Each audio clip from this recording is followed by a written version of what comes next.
Sir ఇప్పుడు India 4th ప్లేస్కి రావడం వల్ల గ్లోబల్ మార్కెట్లో మనకి మంచి పేరు అయితే వచ్చింది, మంచి డిమాండ్ అయితే వచ్చింది. సో దీనివల్ల ఇండియన్ ఇన్వెస్టర్స్కి ఏంటి యూస్, అంటే ఏంటి లాభం? సో ఇండియన్ ఇన్వెస్టర్స్ అనడం కన్నా కూడా టోటల్ ఇండియాలో ఉన్నటువంటి బిజినెస్లు కావచ్చు, ఇన్వెస్టర్స్ కావచ్చు, ఇద్దరికీ కూడా సరైనటువంటి లాభం పడేటువంటి అవకాశం తరుణం వచ్చిందని చెప్పేసి చెప్పుకోవచ్చు. ఒకటి బిజినెస్ పర్స్పెక్టివ్లో మనం మాట్లాడుకున్నాం ముందు, తర్వాత అప్పుడు ఇన్వెస్టర్ పర్స్పెక్టివ్లో మాట్లాడుకున్నాం. యుఎస్లో సుమారు ఉన్నటువంటి 35 కోట్ల జనాభా, 34 కోట్ల జనాభా ఏదైతే ఉన్నారో అక్కడ సుమారు 4,000 కంపెనీలు అనేటువంటివి లిస్ట్ అయ్యి ఉన్నాయి. అండ్ వాళ్ళ తాలూకా మార్కెట్ క్యాపిటలైజేషన్ చూసుకుంటే $50 ట్రిలియన్ కింద ఉంది అని చెప్పేసి మనకు తెలుసు. అండ్ ఇప్పుడు ఇండియా తాలూకా పర్స్పెక్టివ్కి వచ్చేటప్పటికి 140 కోట్ల మంది జనాభా ఉన్న చోట 35 కోట్లకి 4,000 కంపెనీలు ఉన్నాయి. సో 140 కోట్లకి కనీసం 12,000 కంపెనీలో 15,000 కంపెనీలో ఉండాల్సినటువంటి అవసరం ఉంటుందని చెప్పేసి చెప్పుకోవచ్చు మనం. అంటే దాని పరంగా వచ్చేటప్పటికి బయట ఫారెన్ మనీ ఏదైతే ఉందో దాన్ని ఇండియా తాలూకా కంపెనీస్ ఏవైతే ఉన్నాయో గ్రో అవ్వడానికి సరైనటువంటి గ్రౌండ్ అనేటువంటిది ఇప్పుడు ఉంది అని చెప్పేసి చెప్పుకోవచ్చు. ఓకే, ఇండియన్ కంపెనీస్ ఎలా లాభపడవచ్చు అనుకునేటప్పుడు ఏంటంటే మేబీ పబ్లిక్ ఫండ్ రైజింగ్ కింద చెప్పుకోవాల్సి వచ్చినప్పుడు ఏంటంటే ఎస్ఎంఈ తాలూకా ఐపీఓస్ కావచ్చు, లేదంటే మెయిన్ బోర్డ్ లిస్టింగ్ ఏదైతే ఉంటాయో అలాంటివి కావచ్చు.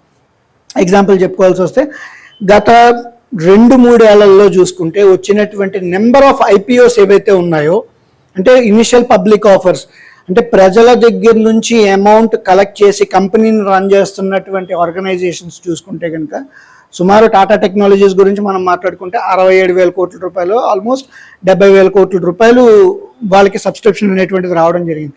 అంటే ఇప్పుడు ఇండియన్ ఇన్వెస్టర్స్ దగ్గర ఉన్నటువంటి అమౌంట్ ప్లస్ గ్లోబల్ మనీ ఏదైతే ఉందో ఈ ఇండియన్ కంపెనీస్ యూజ్ చేసుకొని గ్రో అవ్వడానికి మంచి అవకాశం అని చెప్పేసి అని చెప్పుకోవచ్చు మనం.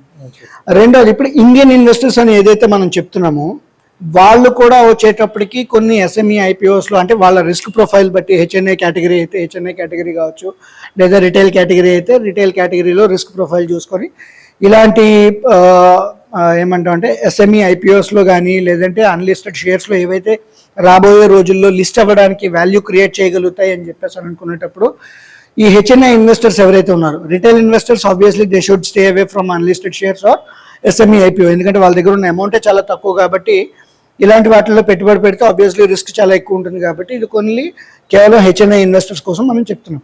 సో అలాంటి వాళ్ళందరూ కూడా ఇలాంటి చిన్న చిన్న కంపెనీస్లో కొత్త వాల్యూ ఎడిషన్ క్రియేట్ చేయగలిగేటువంటి ఎమర్జింగ్ టెక్నాలజీస్లో, ఎమర్జింగ్ బిజినెసెస్లో ఇన్వెస్ట్ చేయగలిగితే బిజినెస్లో గ్రో అవుతే అట్ ద సేమ్ టైం హెచ్ఎన్ఐకి ఉన్నటువంటి వెల్త్ కూడా పెరిగేటువంటి అవకాశం ఉంది అని చెప్పేసి మనం చెప్పుకోవచ్చు. అండ్ ఇప్పుడు ఇన్వెస్టర్ పాయింట్ ఆఫ్ వ్యూ నుంచి మనం మాట్లాడుకునేటప్పుడు ఆల్రెడీ ఇన్వెస్టర్స్కి వెల్త్ ఎఫెక్ట్ అనేటువంటిది కనబడుతుంది. ఇప్పుడు ఇండియాలో ఉన్నటువంటి రియల్ ఎస్టేట్ తాలూకా ప్రైజెస్ ఏవైతే ఉన్నాయో గణనీయంగా పెరుగుతూ వచ్చాయి.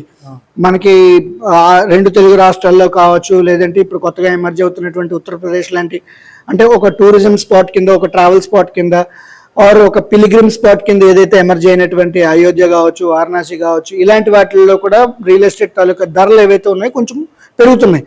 సో ఆబ్వియస్లీ ఇన్వెస్టర్స్కి వాళ్ళ దగ్గర ఉన్నటువంటి అమౌంట్ పెరుగుతున్నది అనేటువంటి ఉద్దేశంతో చాలామంది ఉన్నారు. వెల్త్ ఎఫెక్ట్ అంటాం.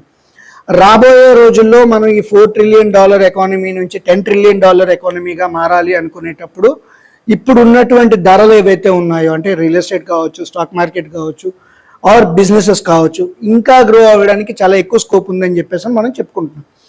అయితే ఇప్పుడు హెచ్ఎన్ఐస్ గురించి మనం మాట్లాడుకోవాల్సి వచ్చినప్పుడు ఏంటంటే save money in mutual funds, invest in stocks, trade using futures for timing the market అని చెప్పేసి అని, next play with options for cash flows అని చెప్పేసి. అంటే అందరూ చూసేది ఏంటంటే గణనీయంగా వెల్త్ పెరగాలి అనేటువంటి ఉద్దేశంలో చూస్తూ ఉంటారు. అంటే ఏంటి, నేను రియల్ ఎస్టేట్ని $1 కోటి కొన్నాను, అది 2 కోట్లు అవుతున్నది, లేదా నేను స్టాక్ మార్కెట్లో ఏదో ఒక కంపెనీని $100 కొన్నాను, $200 అవుతున్నది.